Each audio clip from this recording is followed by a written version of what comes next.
Olá pessoal, sejam muito bem-vindos a mais uma live. Estávamos com um probleminha aqui de conexão, mas já deu tudo certo. E hoje nós vamos falar sobre os 5 erros que deixam os professores cada vez mais endividados. E aí, você quer saber qual é esse erro? Para quem é novo aqui no canal, eu me chamo Késia Miranda e eu ajudo os professores a zerarem suas dívidas para fazerem o seu dinheiro sobrar. E você, tá conseguindo fazer o seu dinheiro sobrar? Hoje eu vou te falar os 5 erros. Um dos erros mais comuns que a gente encontra, geralmente é que a maioria das pessoas não gostam de encarar as suas dívidas, não é? Mas nós temos vários erros aqui. Mas primeiramente eu quero contextualizar, eu quero te falar sobre como que você enxerga, aonde você está, como você está se ambientalizando. No Brasil, eu não sei se você que está aqui me acompanhando sabe, mas já são quase 70% dos brasileiros estão endividados. E 66%. E quando a gente traz para o universo do professor, 70% dos professores estão endividados, tá, gente? E isso é segundo pesquisas. Eu vou estar com uma colinha aqui para poder ir falando para vocês. Para vocês irem compreendendo um pouco aqui sobre como que é isso, né? Então, se 70% dos professores do Brasil estão endividados, isso significa que vocês estão precisando de ajuda, não é verdade? Porque qual é a sensação de estar endividado, né? O que é estar endividado? Não é uma sensação boa. Estar endividado significa que você está triste, que você uma pessoa está se sentindo mal, porque ninguém gosta de ser cobrado, né? Ninguém gosta de desejar comprar as coisas e ser cobrado por si próprio. Poxa, como que eu vou comprar se eu tenho essa dívida, né? Como que eu vou comprar se esse crédito que tem nesse cartão não é meu? Então, a gente entender onde a gente está, né? Como que tá, 70% dos brasileiros estão endividados, mas como é que eu estou diante dessa situação? Como que eu estou posicionado? Eu estou fazendo parte desses 66% dos brasileiros e eu sou professora, estou fazendo parte dos 70% dos professores que estão endividados? E por que os professores estão tão endividados? Então hoje a gente vai ficar falando aqui e conforme eu for falando, for descrevendo, você começa a analisar, será que eu me encaixo dentro de algum desses erros, né? Porque, gente, eu sempre falo aqui, a gente tem que trabalhar na causa do endividamento e não apenas no sintoma. Então vamos ver quais foram as causas, né? Por que a gente está endividado? Por que você está endividado, né? Tá bom? Então vamos lá. O primeiro erro que eu queria falar aqui para vocês, que eu anotei, é de não controlar as despesas. Ai, Késia, mas isso aí é uma coisa tão simples, pois é, só que não controlar as despesas é o erro mais grotesco e mais comum que existe. Às vezes você pode falar, mas é óbvio que eu estou endividada porque eu não estou controlando as despesas. Sim, mas o óbvio, gente, ele precisa ser dito. E vocês sabem que as pessoas estão endividadas simplesmente porque não estão fazendo o arroz com feijão? É simplesmente porque não estão fazendo o óbvio, o simples. A gente não precisa ir atrás de técnicas mirabolantes para sair da dívida. A gente só precisa fazer o feijão com arroz. E qual é a primeira coisa que as pessoas não fazem? E é o feijão com arroz. O que é? Não controlar despesa. Ah, mas como que é não controlar despesa? Não controlar despesas? Não controlar despesas é você... Desculpa que alguém ligou aqui. Não controlar despesas é você sair, por exemplo, de manhã, vai pra rua e aí precisa de algo em casa, você vai lá e compra. Vai precisando de outra coisa, você vai pra lá e compra. E aí você não tem noção da onde tá saindo aquilo ali. Vou dar um exemplo. Quando você é uma pessoa que tem as despesas controladas, o que você vai fazer? Você tem um teto para supermercado. Então, digamos que começa o mês, você tem que gastar ali, você colocou que você ia gastar R$1.000, ok? Quando você tem controle das finanças, o que você faz? Você vai lá na padaria, você pega ali a notinha do pão e guarda na sua bolsa. Quando você vai Deixa eu ver, eu dar outro exemplo aqui. A gasolina acaba do seu carro. Você vai lá, pega a notinha, guarda na sua bolsa. Outro exemplo, você vai estar na rua ali, de repente o seu filho diz: mamãe, preciso que a senhora compre um livro na escola para mim, porque tá faltando tudo mais que aconteceu com meu filho essa semana. E aí você vai lá, compra de novo. Quando você tem as finanças controladas, o que você faz? Pode ser no final do dia ou pode ser no final da semana. Você pega todas aquelas notas e você vai colocando dentro das categorias, ou numa planilha, ou no envelope, ou no potinho, do jeito que você se sentir bem, de forma que você consiga controlar aquilo que você está gastando e você veja. Então, digamos que você colocou de teto com supermercado, você gastou R$1.000. Naquele dia você colocou um teto de R$1.000 e naquele dia você gastou ali R$200 no supermercado. E então você vai colocar lá R$200 com alimentação na categoria o quê? Padaria. E aí você vai sabendo. Chega lá pro meio do mês, você olha e diz assim: nossa, já consumi R$700 no supermercado. Então você tá o quê? Você tá olhando pro teto das tuas finanças. Você tá controlando as tuas finanças. Isso é controlar as suas finanças, mas a grande maioria das pessoas, dos professores, não fazem isso. Por quê? Porque às vezes pode ser chato. Gente, desculpa só um pouquinho. Desculpa. Veio, né? Tem que espirrar. Então, o que acontece? E aí você pega e você se endivida. Por quê? Porque você não tem o teto. Aí às vezes você pode, às vezes o seu filho pede para você comprar o livro. E aí naquele mês, né? Ali você não tava, de repente não tava no script você tirar aquele valor ali para educação, por exemplo. Então, quando você tem o controle, o que você faz? Você vai lá nas outras categorias e você faz o equilíbrio. Poxa, se eu tive que comprar esse livro, não estava no meu orçamento e é uma coisa importante, então eu vou ter que tirar lá da outra categoria. De repente você disse que ia gastar, sei lá, R$300 com salão. Eu acho que eu vou ter que gastar agora só 200, vou ter que diminuir o negócio agora. Por quê? Porque eu tô com o controle, né? Eu tô com o controle da situação. Então, gente, bem-vinda, viu, Aline? Então, isso é a gente fazer controle financeiro. Tá, é o primeiro erro. E aí você pode dizer, de novo, você pode dizer: nossa, mas isso é óbvio. Mas isso é que faz as pessoas se endividar. Não ter esse teto.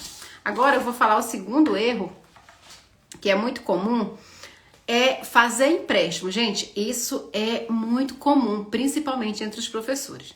Fazer empréstimo, qualquer coisinha você vai lá e faz, sem avaliar muito as condições daquele empréstimo. O tanto, eu já vi muitos professores falarem assim: Deus o livre se eu for contar, se eu for multiplicar essas parcelas para ver quanto que isso vai aumentar.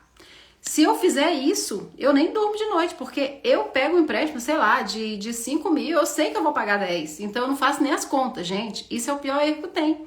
Porque aí você não tem noção onde você... Já pensou? Você vai comprometer parte do seu salário durante não sei quantos meses, anos, muitos anos, e você não quer ter nem noção disso? Então, você fica endividado, né? É um erro muito grande. Então, você tem que conhecer as cláusulas, olha aquele contrato e dá uma olhada. Será se eu resolver pagar esse empréstimo de trás, né, para frente, eu tenho algum custo? Eu tenho alguma vantagem? Leva para advogado, fala assim: olha, eu tô muito apertado, resolvi fazer esse empréstimo. Só que aí eu quero saber qual é o tipo de contrato melhor que eu devo, né? Procure o seu educador financeiro, que ele vai te orientar também. Para mim poder fazer um empréstimo, porque depois eu quero pagar e eu não quero ter prejuízo. Então, fazer empréstimo sem avaliar as condições é o que faz muitos professores ficarem sem salário, porque o seu salário ele fica todo consignado, ele fica todo preso lá no banco, né? Então, é um erro que você tem que ter muito cuidado, gente, muito cuidado mesmo, porque senão a pessoa, ela entra assim num estado de... Tem gente que fica até depressivo. Por quê? Porque passa tantos anos pagando empréstimo que aí ela fala assim: poxa vida, o meu salário é baixo. Não, o teu salário ele está sendo comido, ele está sendo tomado pelo banco. Você está sustentando, na verdade, o banco. Você está dando dinheiro para o banco. Quem está ganhando é você. Quer dizer, quem está ganhando é o banco, com a tua necessidade. né, com a tua falta de não se interessar pelas cláusulas, pela sua falta de conhecimento, na verdade. Pela sua falta de conhecimento, o banco está ganhando. Você não está sabendo que você, de repente, está perdendo tanto, mas ele sabe, o banco sabe que ele está ganhando muito com você, tá? Então, tem que ficar muito atento sobre isso, né? Por exemplo, quando eu já falei que a gente precisa planejar o orçamento, né? Porque digamos que a sua parcela ali do empréstimo seja R$500. R$500 que sai todo mês, né? Durante um ano, ok. Se você fizer por uma taxa de juro menor, tá. Mas se for 5 anos, ou o tanto que isso vai onerar no teu orçamento. Então, tudo isso já tem que estar de olho nisso, tá? Vamos ver aqui um outro erro.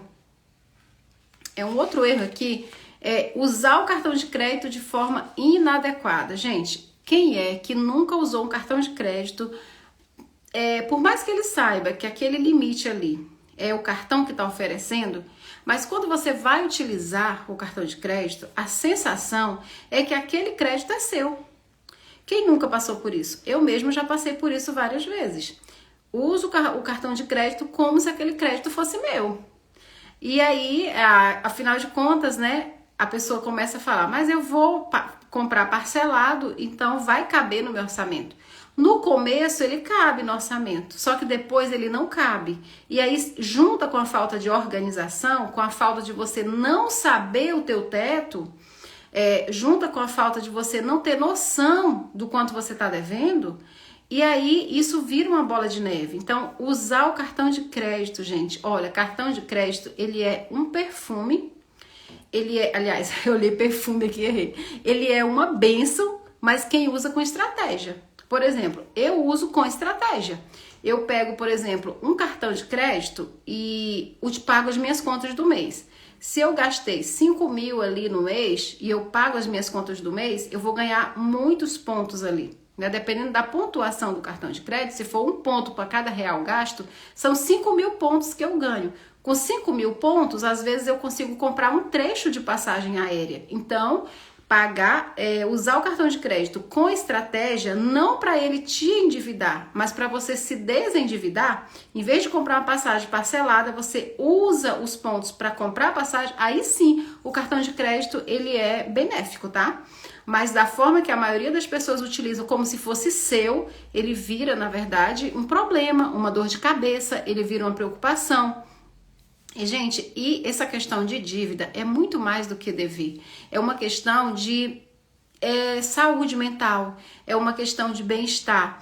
Quando a gente olha para esses erros, isso significa que a gente está olhando, né? Quando a gente olha para isso e deixa de fazer essas coisas, a gente está olhando para a nossa terra interna. O que é a nossa terra interna? É o nosso corpo físico. Vamos nos comparar aqui com a planta. Né? Quando a gente vai semear uma semente em um solo, como que tem que estar esse solo? Esse solo ele tem que estar o quê? Ele tem que estar regado, ele tem que estar fofinho para a semente entrar ali com facilidade. Aquela semente ela não pode ficar sufocada, mas ela também não pode ficar em cima da terra.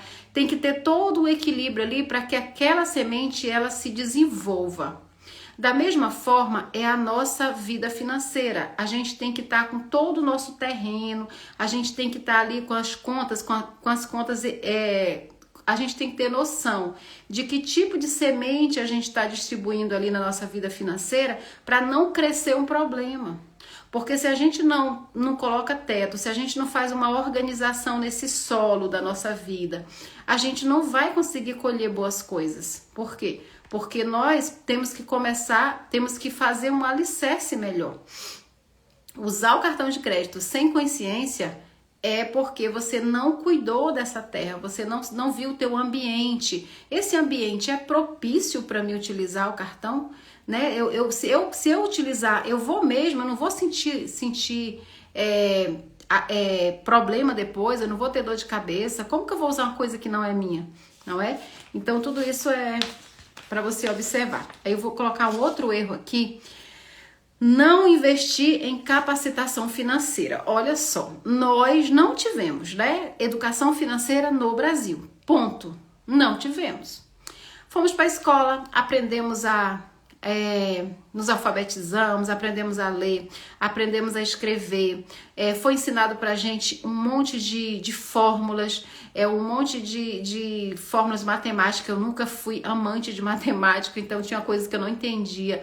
Estatística, a gente aprendia um monte de fórmula de física, química, mas ninguém parou pra gente pra dizer assim, olha, essa disciplina é para você aprender a administrar dinheiro, é para você poder enriquecer, é para você ter qualidade de vida, é para você saber lidar com dinheiro. Então ninguém sabe lidar com dinheiro, a não ser aquelas pessoas que foram buscar a educação financeira.